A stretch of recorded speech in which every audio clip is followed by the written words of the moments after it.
बिस्मिल्लाहिर्रहमानिर्रहीम। शुरू करती हूँ अल्लाह के पाक नाम से जो बड़ा मेहरबान और नहायत रहम वाला है। आज मैं आप लोगों के साथ हरी मूंग की दाल की रेसिपी शेयर कर रही हूँ। ये देखिए, ये हरी मूंग की दाल है। मैंने इसको साफ़ करके अच्छी तरह धो के तो और मैंने इसको कुकर में डाल दिया। और मैंने इसके अंदर ना तकरीबन ये 1 पाव दाल है। मैंने इसके अंदर तकरीबन 1 किलो मैंने इसके अंदर पानी डाला है, तकरीबन 1 लीटर पानी डाला है। 1 लीटर से ज़्यादा, थोड़ा सा ज़्यादा है, आप अपने दाल के हिसाब से डालें जितना आपको चाहिए।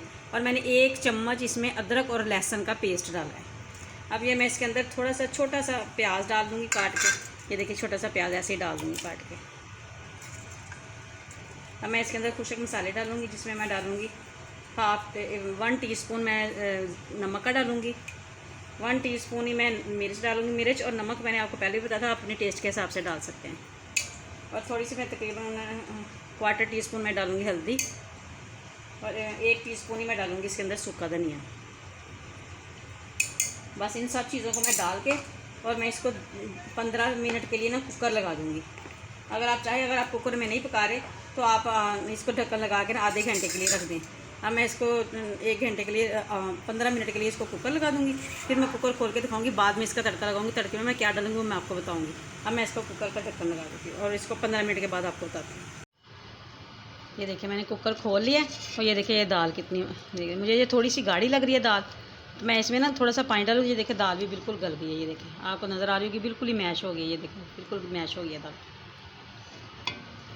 अब मैं इसके अंदर ना थोड़ा सा पानी डाल दूँगी। मैं पानी इसको ना गर्म करके डालूँगी।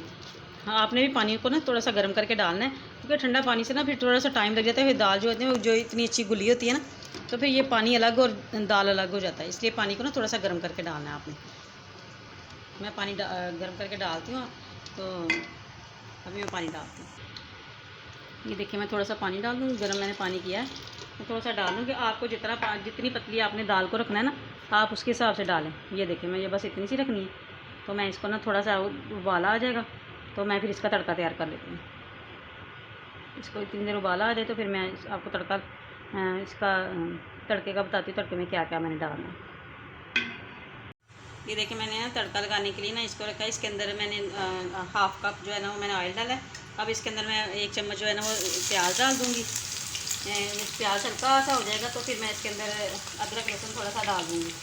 अदरक लहसुन डाल के फिर मैं ये गोल वाली जो लाल मिर्च है ना मेरे पास, ये मैं डाल दूँगी। अभी ये प्याज थोड़ा सा हो जाए तो फिर मैं इसको डालती हूँ। ये देखिए, ये प्याज थोड़ा सा हो गया। अब इसके अंदर मैं गोल वाली लाल मिर्च डाल दूँगी। 4-5 मिनट गोल वाली लाल मिर्च डाल दूँगी।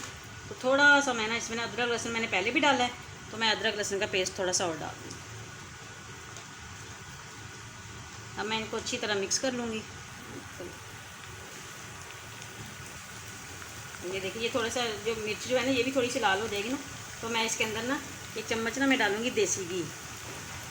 देसी घी से इसका फ्लेवर इस कदर मज़े का आता है। आप चाहें तो मक्खन के साथ भी लगा सकते हैं, मक्खन के साथ भी इसका फ्लेवर बहुत मज़े का आता है।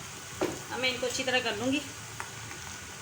अदरक लहसुन मैंने डाल लिया, घी डाला मैंने, ये मिर्चें डाली, मिर्चें थोड़ी सी हो जाएंगी, प्याज भी थोड़ा सा हो जाएगा ना, तो मैं इसके अंदर थोड़ा सा ज़ीरा डाल दूँगी।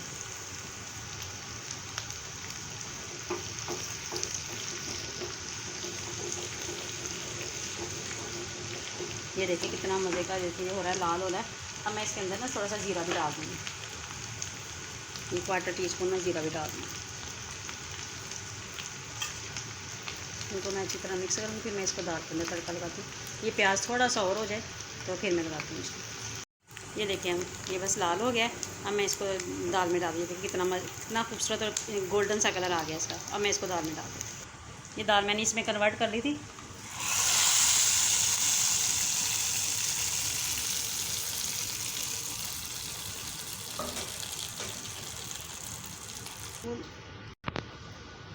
ये देखिए, मैं इसके ऊपर थोड़ा सा गरम मसाला डाल दूँगी। गरम मसाले से इसका फ्लेवर बहुत मज़े का हो जाता है। ये देखिए ज़रा, ये देखिए कितने मज़े की दाल तैयार हुई है। अब आप इसको चावलों के साथ, बॉयल चावलों के साथ खाएँ, रोटी के साथ खाएँ, पराठे के साथ सुबह के टाइम बहुत मज़ा देते हैं। आप इसको पराठे के साथ खाएँ, आपको बहुत मज़ा आएगा इसके साथ, इसको खाने में आपको। ये झटपट बन जाने वाली दाल है। आप देखिए, अब मैंने ज़्यादा से ज़्यादा 15 मिनट में ये दाल बन गई है, तैयार हो गई है 15 मिनट में। 15 मिनट मैंने कुकर लगाया, दाल बिल्कुल गली हुई थी, मैंने जल्दी से इसको तड़का लगा दिया। मज़ेदार दाल तैयार है। अगर आपको मेरी ये रेसिपी अच्छी लगे तो लाइक कीजिएगा, शेयर कीजिएगा और कमेंट बॉक्स में मुझे ज़रूर बताइएगा आपको मेरी ये रेसिपी कैसी लगी, और कमेंट ज़रूर कीजिएगा अच्छी लगती है या बुरी लगती है, ये ज़रूर बताइएगा। अल्लाह हाफिज़।